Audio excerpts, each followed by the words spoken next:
Radhe Radhe everyone. आज की video में मैं आपको पुत्रदा एकादशी की व्रत कथा सुनाऊंगी। तो व्रत कथा सुनने के लिए हम अपने सीधे हाथ में तिल के दाने लेंगे और अब हम पुत्रदा एकादशी की व्रत कथा शुरू करेंगे। तो चलिए व्रत कथा सुनाती हूँ। अर्जुन ने श्री कृष्ण के चरणों में प्रणाम कर श्रद्धा पूर्वक विनती की, हे मधुसूदन भगवान श्री कृष्ण, अब आप पौष मास के शुक्ल पक्ष की एकादशी के विषय में बताएं। इस एकादशी का क्या नाम है, इसकी क्या विधि है, और हे सखा, इस दिन किस देवता की पूजा की जाती है? कृपा करके आप मेरे इन सभी प्रश्नों का विस्तार सहित उत्तर दें। इस पर श्री कृष्ण बोले, हे राजन, पौष मास के शुक्ल पक्ष की एकादशी को पुत्रदा एकादशी के नाम से जाना जाता है। इसका पूजन पूर्व में बताई गई विधि अनुसार ही करना चाहिए। इस व्रत में नारायण भगवान की पूजा की जाती है। संसार में पुत्रदा एकादशी व्रत के समान अन्य कोई व्रत नहीं है। इसके पुण्य से मनुष्य तपस्वी, विद्वान और धनवान होता है। पुत्रदा एकादशी की जो लोक कथा प्रचलित है वो मैं तुम्हें सुनाता हूँ, ध्यान पूर्वक सुनो। एक समय भद्रावती नगरी में सुकेतुमान नाम का एक राजा राज करता था। वह निसंतान था। उसकी पत्नी का नाम सेवैया था। वह संतानहीन होने के कारण सदा चिंतित रहती थी। उस पुत्रहीन राजा के मन में भी इस बात की बड़ी चिंता थी कि उसके बाद उसे और उसके पूर्वजों को कौन पिंड दान देगा। उसके पितर भी रो रो कर पिंड लेते थे कि उसके बाद हमें कौन पिंड देगा।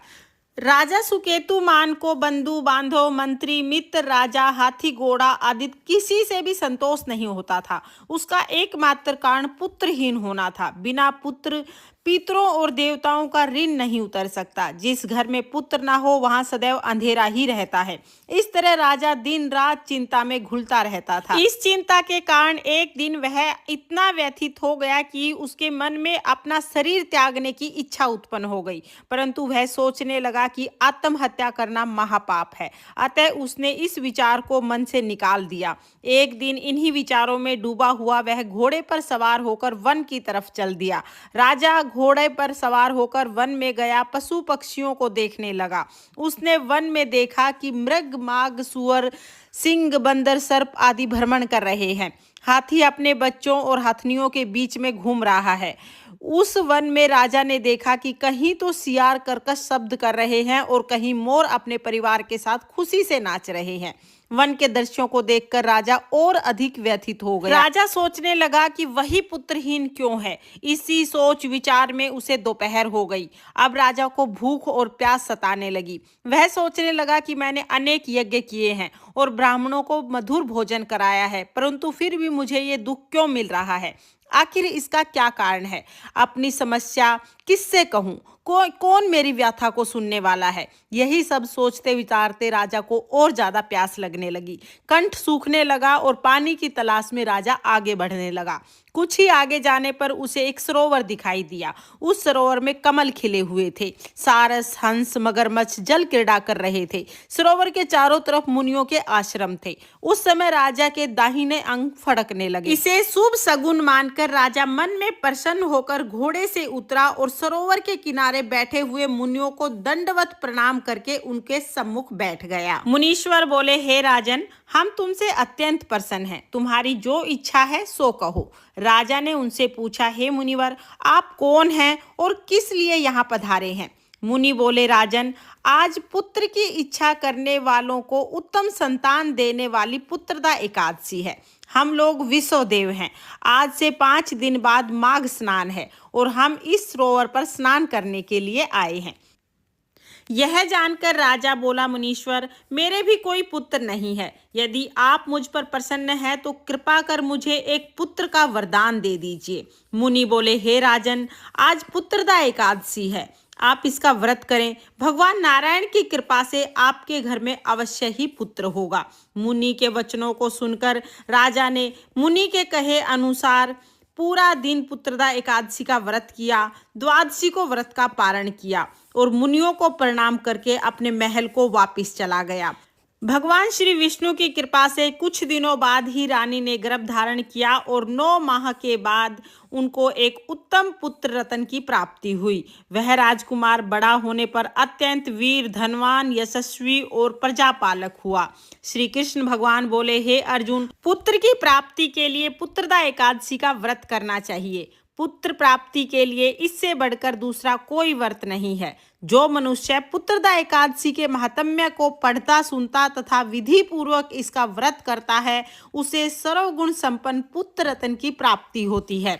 भगवान नारायण की कृपा से वो मनुष्य मोक्ष का अधिकारी हो जाता है।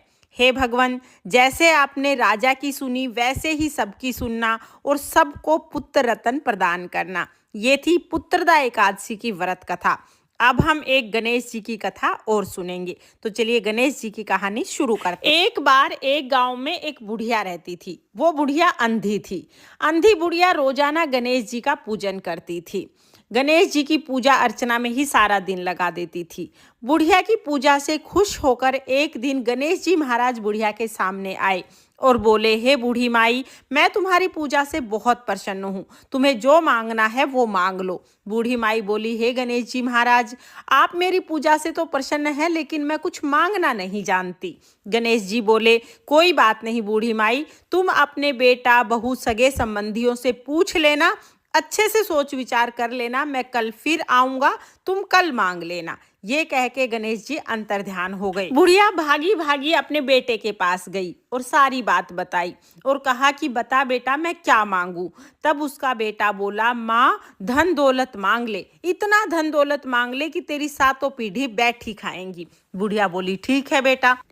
फिर बुढ़िया अपनी बहू के पास गई और सारी बात बता के बोली, बता बहू, मैं क्या मांगू। बहू बोली, माँ जी, क्या करोगी धन दौलत का, असली दौलत तो पोता पोती होते हैं।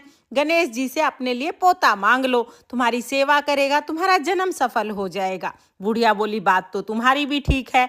बहू की बात सुनने के बाद बुढ़िया पड़ोसन के पास गई। पड़ोसन बुढ़िया की बहुत अच्छी सहेली थी। जाके अपनी सहेली को सारी बात बताई और बोली, तू ही बता बहन, मैं क्या मांगू। तब वो पड़ोसन बोली कि क्या करेगी धन का और क्या करेगी पोते का। सबसे पहले अपनी आंखें मांग ले, आंखें होंगी तो तुम्हें दिखने लगेगा और तुम्हारा बुढ़ापा सुधर जाएगा। बुढ़िया बोली, बात तो तुम्हारी भी ठीक है। बुढ़िया घर आ गई और रात को सो गई। पूरी रात बुढ़िया को नींद नहीं आई। इसी सोच विचार में चली गई कि कल क्या मांगू क्या मांगू। अगले दिन सुबह सुबह गणेश जी फिर आए। बोले, बता बुढ़िया माई, क्या वरदान चाहिए। अब बूढ़ी माई बोली, गणेश जी महाराज, मांगना तो मैं कुछ ना जानूं, लेकिन अगर आप मुझे वरदान देना चाहते हैं तो बस इतना वरदान दे कि मैं अपने बड़े से महल में सोने के पालने में अपने पोते को झूलते हुए देखूं। बुढ़िया की बात सुन के गणेश जी तो ठाके मार मार के हंसने लगे। गणेश जी बोले, हे बूढ़ी माई, मैं तो तुम्हें बहुत सीधी समझता था, तुम तो बहुत चतुर निकली। एक ही वरदान में धन, पोता, आंखें सब मांग लिया। गणेश जी महाराज ने बुढ़िया ने जो जो मांगा सब बुढ़िया को दे दिया। हे गणेश जी महाराज, जैसे आपने बुढ़िया की इच्छा पूरी की वैसे सबकी इच्छा पूरी करना और सबके घर को अन्न धन से भर देना, सबकी मनोकामना पूरी करना। ये थी गणेश जी की कहानी। इस तरह से हमारी पुत्रदा एकादशी की व्रत कथा पूर्ण होती है। पुत्रदा एकादशी का व्रत करने से और पुत्रदा एकादशी का महात्म्य सुनने से संतान संबंधी सभी सुख प्राप्त होते हैं। तो आप पुत्रदा एकादशी का व्रत जरूर जरूर करें। और अगर किसी कारण से आप पुत्रदा एकादशी का व्रत नहीं कर पाते हैं तो आप पुत्रदा एकादशी के दिन भगवान विष्णु का पूजन जरूर करें और पुत्रदा एकादशी की ये व्रत कथा जरूर सुने, ताकि आपको पुत्रदा एकादशी व्रत का फल प्राप्त हो सके। आपको ये कथा कैसी लगी कमेंट करके जरूर बताना। और अगर ये वीडियो आपको पसंद आई हो, वीडियो आपके लिए थोड़ी बहुत भी यूजफुल हो, तो प्लीज़ प्लीज़ वीडियो को लाइक कर देना। और हम महिलाएं घर में तीज त्योहार कैसे करते हैं ये देखने के लिए मेरे चैनल को सब्सक्राइब कर लेना। कथा सुनने के बाद जो तिल हमने लिए हैं वो हम भगवान के चरणों में समर्पित कर देंगे और जल के लोटे में डाल देंगे। और फिर जो ये जल का लोटा है ये हम सूर्य देवता को अर्घ दे देंगे। इस तरह पुत्रदा एकादशी की व्रत कथा पूर्ण हो जाएगी। तो चलिए फिर मिलते हैं किसी और वीडियो में। तब तक के लिए जय श्री कृष्णा, राधे राधे।